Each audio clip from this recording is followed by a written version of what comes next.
Ayan mga ka-foreman, nilagyan talaga namin ng interview niya sa taas ng header ng pintuan. Pintuan yan dito. Ganun din sa bintana. Halos may buhos yan lahat.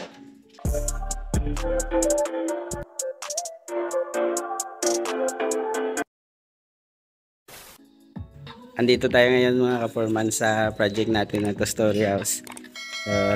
Nakapag-file na kami ng konting mga hollow blocks.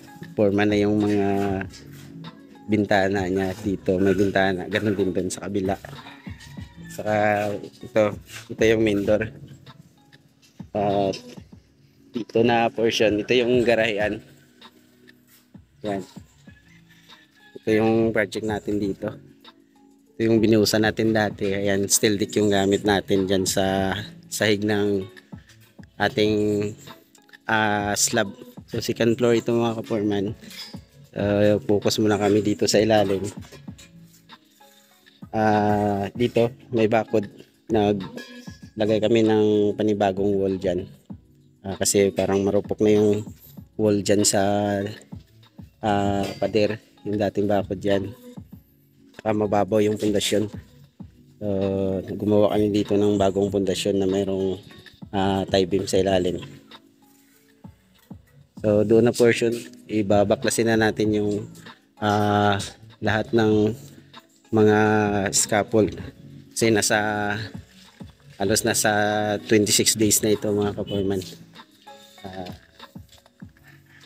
Dito naman na portion, may bintana dito na malaki. At doon sa kabila, isa din. Doon yung daanan sa kabila. Exit. Ito yung entrance. Tingnan natin. Ito yung mga ka-foreman. So, yan yung dating bahay na nirenovate din natin yan. Ito.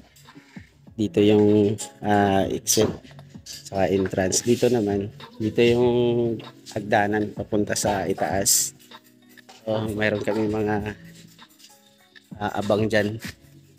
Yan na bakal. Daanan yan. Dito yung hagdanan mapwesto. So, yan mga ka-foreman. Hindi pa namin na-layout yung ano natin, hagdanan dito. Kasi inuna natin dito sa may mga piling. At para makabuhilo tayo ng trabaho, hintayin natin na matanggal ito. So yan, may abang na mga pipe, mapapansin nyo. Para yan sa CR yung itaas nyan. Itong portion na ito. So CR yan para dun sa ibabaw. Yan may mga pipe. So ito naman, ito yung common CR dito sa ilalim. Yan. So existing yan. Dati na po yan.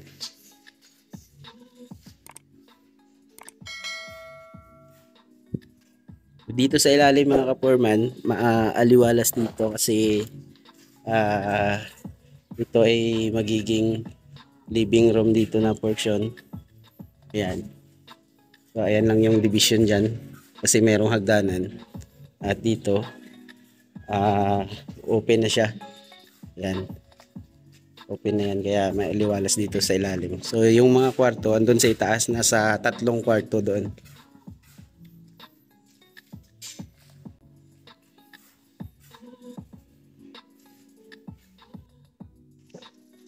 Ayan mga ka-foreman, nilagyan talaga namin ng interview niya sa taas ng header ng pintuan.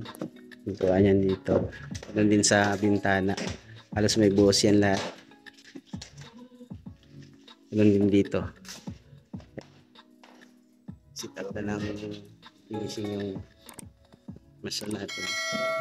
Kaya nakabuhos yan.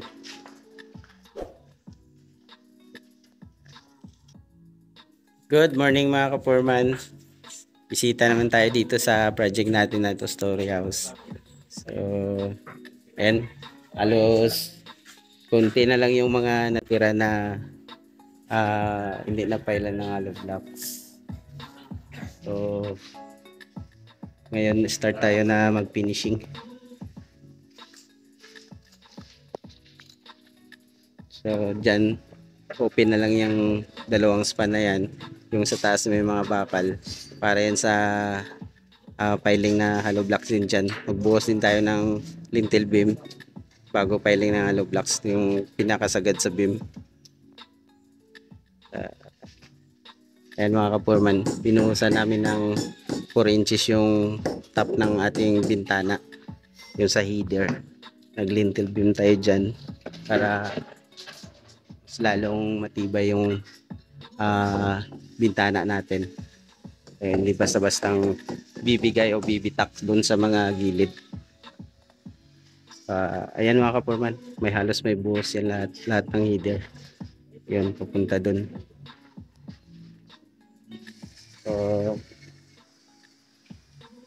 So, ready na ito sa finishing. Ganun din sa kabila. Yan yung dating bahay. Nakadikit halos dyan. Lahat na connection dito, na-attach natin dyan sa dating bahay. So, may mga abang kami dyan na ginawa dati. Dito pala yung mga ka-foreman, exit door. So, sliding yan na pintuan ang gagawin namin dyan. Nasa 0.90 yung lapad ng pintuan na yan. Yung entrance andun 1 meter yan. So ito garahe ito.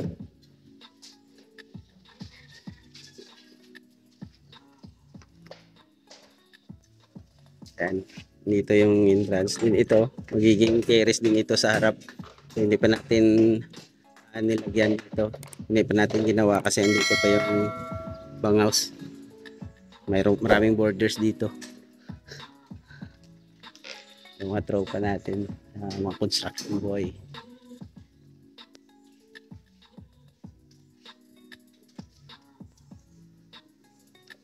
So dito naman na portion, mayroon din dito na portion na gagawing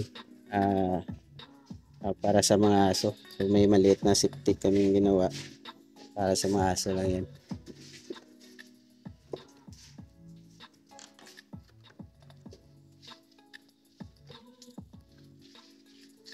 So dito naman yung pagdana na portion pupunta sa itaas. Ayan yung mga abang natin. So, existing na CR ito. Magiging common CR na yan. Ayan mga ka-foreman. So, ang sukat nitong buong area nito, itong gawa na namin ng structure, nasa 10 meters papunta doon. Then 9.5 papunta doon naman sa isang poste na yun. So, ang kaibahan lang doon sa may lintel beam at saka wala lintel beam ay sa presyo o sa gastos. Doon naman sa may lintel beam, hindi naman gaano malaki yung gastos.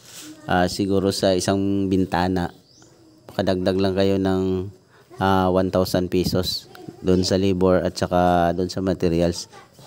Kahit na malalaking bintana kasi continuous naman yung lintel beam, poste to poste yung buhos natin.